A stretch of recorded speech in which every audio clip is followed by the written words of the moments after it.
प्रशांत और आप देख रहे हैं मेरा YouTube चैनल प्रशांत मुंगेरी लाल। आज की इस वीडियो में आपको बताने वाला हूं कि किस तरह से आप सेल्फ स्टडी के द्वारा मात्र 60 दिनों में बीपीएससी पेटी निकाल सकते हैं, वो भी फर्स्ट अटेम्प्ट में।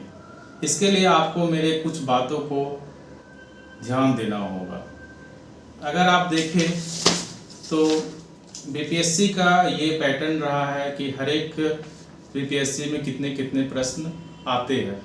अगर उसको देखा जाए और मेरे बातों को फॉलो किया जाए तो आप सिर्फ एक अटेम्प्ट में ही अपना बीपीएससी क्लियर कर सकते हैं। मैं आपसे मात्र 60 दिनों का वक्त ले रहा हूं और आपको सिर्फ पर डे 6 घंटा समय देना है पढ़ने के लिए।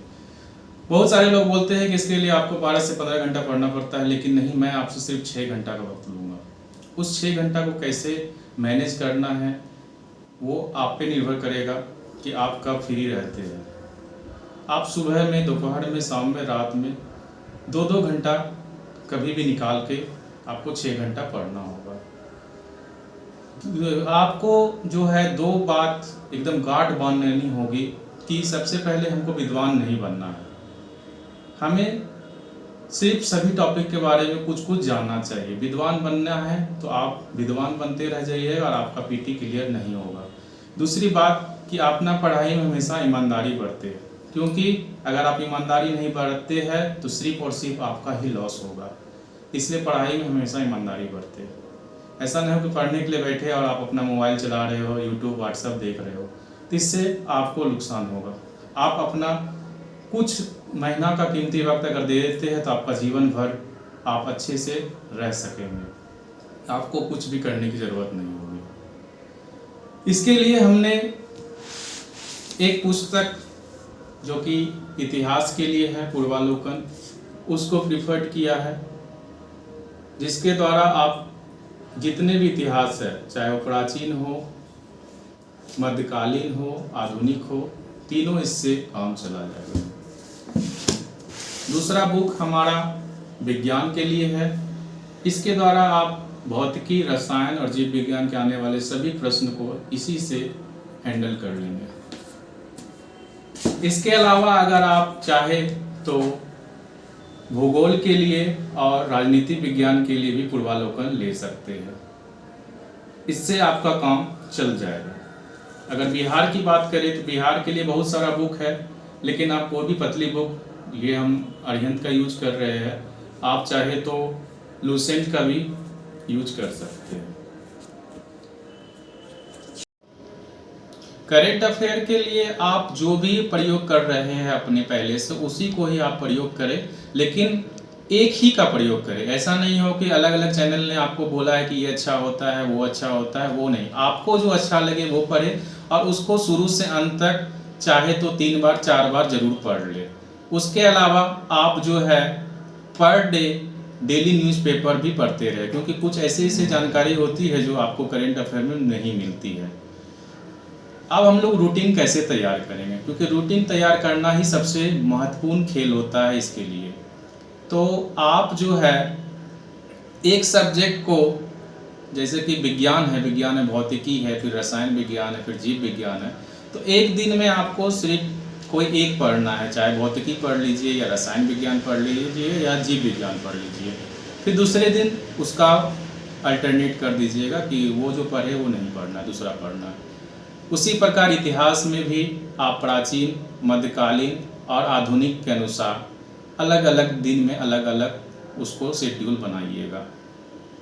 सबसे ज़्यादा आपको फोकस करना चाहिए आधुनिक इतिहास में, क्योंकि जो मॉडर्न हिस्ट्री है उससे सबसे ज़्यादा प्रश्न हमारे बीपीएससी में आते हैं। तीसरा बात करें हम लोग करेंट अफेयर में, तो करेंट अफेयर को भी पढ़ने का एक तरीका बनाइए कि ऐसा नहीं हो कि शुरू से स्टार्ट करें लास्ट में अंत करें। आप जो है एक दिन अंतर्राष्ट्रीय समसामयिकी को देखिए, दूसरे दिन राष्ट्रीय को देखिए, तीसरे दिन राजकीय को देखिए और चौथे दिन आप जो है विविध के रूप में जो भी आते हैं, चाहे खेल जगत का हो या किसी का निधन हो, किसी का कोई पुरस्कार हो, वो आप देख सकते हैं। आप बात करें सबसे महत्वपूर्ण चीज़ कि इन 6 घंटों में आपको मोबाइल का प्रयोग नहीं करना है, क्योंकि मोबाइल में आप जब एक बार जाते हैं तो आप उसमें ही आपका ध्यान उसी की ओर रह जाता है। तो जब भी आप शेड्यूल बनाए तो इन 6 घंटों में आप मोबाइल का प्रयोग ना करें। उसके बाद आप कर सकते हैं, हम कोई आपत्ति नहीं है उससे। सुबह का 2 घंटा में जो आप शेड्यूल आज का बनाए, सोमवार का जैसे हो गया, तो मंगल में वो जो सब्जेक्ट आप सोमवार को फर्स्ट आवर में पढ़े, सेकेंड डे में ट्यूसडे को वो चेंज कर ले। ऐसा होने से क्या होता है कि हमारे दिमाग में भी रोटेशन होता है और वो चीज़ अच्छे से छप जाता है। जिस प्रकार से हम लोग एक ही भोजन रोज़ रोज़ खाते खाते बोर हो जाते हैं, उसी प्रकार अगर हम एक ही टाइम में एक ही सब्जेक्ट पढ़ते हैं तो बोर हो जाते हैं। इस बोरिंग को दूर करने के लिए हमें जो है टाइम को बदल देना चाहिए ताकि दिमाग में वो अच्छे से रह जाए। अब हम लोग जो 1 घंटा साइंस के लिए निकालेंगे, दूसरे घंटा एसएसटी के लिए, तीसरे घंटा बिहार स्पेशल और चौथे घंटा करेंट के लिए और 2 घंटा हम लोग सेट प्रैक्टिस के लिए रखे हैं, क्योंकि सेट प्रैक्टिस का बहुत बड़ा योगदान होता है।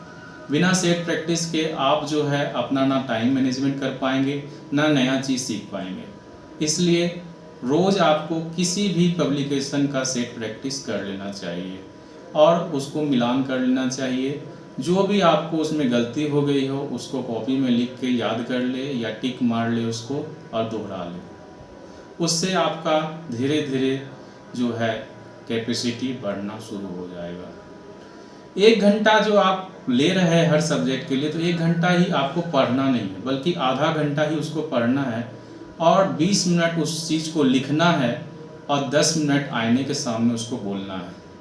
अगर आप सभी सब्जेक्ट में इस तरह को फॉलो करते हैं तो आप देखेंगे कि आपके याद करने का क्षमता भी बढ़ रहा है, लिखने का भी क्षमता बढ़ रहा है और आपका बोलने का भी क्षमता बढ़ रहा है। इसमें एक साथ आपको पीटी, मेंस और इंटरव्यू तीनों की तैयारी हो रही है। जब आप इस तरह से कम 1 महीना करते हैं तो आपको लगेगा कि आपका ज्ञान काफ़ी वृद्धि कर रहा है। मैं ऐसा खुद पे आजमा चुका हूँ और मेरे में काफ़ी परिवर्तन देखने को मिला है, इसलिए मैं अपना एक्सपीरियंस आपके साथ शेयर कर रहा हूँ। बाकी बहुत सारे यूट्यूब चैनल ने आपको बहुत सारा चीज़ बोला होगा, लेकिन जो मैंने किया है वो आपको बता रहा हूँ और मेरे जीवन में बहुत सारा परिवर्तन देखने को मिला है। मेरा काफ़ी मार्क्स इंक्रीज किया है। मैंने अभी तक 2 बार पीटी दिया था। पहला बार बिना पढ़े दिया था, इसमें 95 नंबर आया था मुझे, और दूसरे बार दिया था जो कि कैंसिल हो गया, लेकिन उसमें मेरा मार्क्स 118 आ रहा था। जो इसी का परिणाम था जो मैंने आपको बताया, मैंने उसी चीज़ को फॉलो किया और मैं यहाँ तक पहुँच पाया हूँ। वैसे आपने जाना कि किस तरह से हम अपने डेली शेड्यूल को बना के अपने आप को इस तरह से बना लेंगे कि मात्र 2 महीनों में तैयारी करके हम प्रथम प्रयास में ही यूपीएससी पीटी को क्रैक कर लेंगे। आने वाले वीडियो में मैं बताऊंगा कि किन किन टॉपिक से कौन कौन सा प्रश्न आता है, हमें किन किन टॉपिकों को पढ़ना चाहिए और किन को छोड़ देना चाहिए, जिससे आपका सिलेबस और भी आसान हो जाए और आप जो है बीपीएससी में और अधिक से अधिक अंक ला सके। हमारे वीडियो में अगर आपको कुछ नया वीडियो चाहिए तो आप कमेंट बॉक्स में कमेंट करेंगे कि क्या क्या टॉपिक पे हम वीडियो बनाएं, ताकि मुझे भी कुछ मदद मिले। मेरा वीडियो अंत तक देखने के लिए बहुत बहुत धन्यवाद। अगर आप इस चैनल पर नए हैं तो इस चैनल को सब्सक्राइब कर दे, बेल आइकन को दबा दे ताकि नए आने वाले वीडियो का नोटिफिकेशन आपको मिलता रहे। अगर आपको ये वीडियो पसंद आया हो तो उसको लाइक करें और अपने दोस्तों को शेयर करें।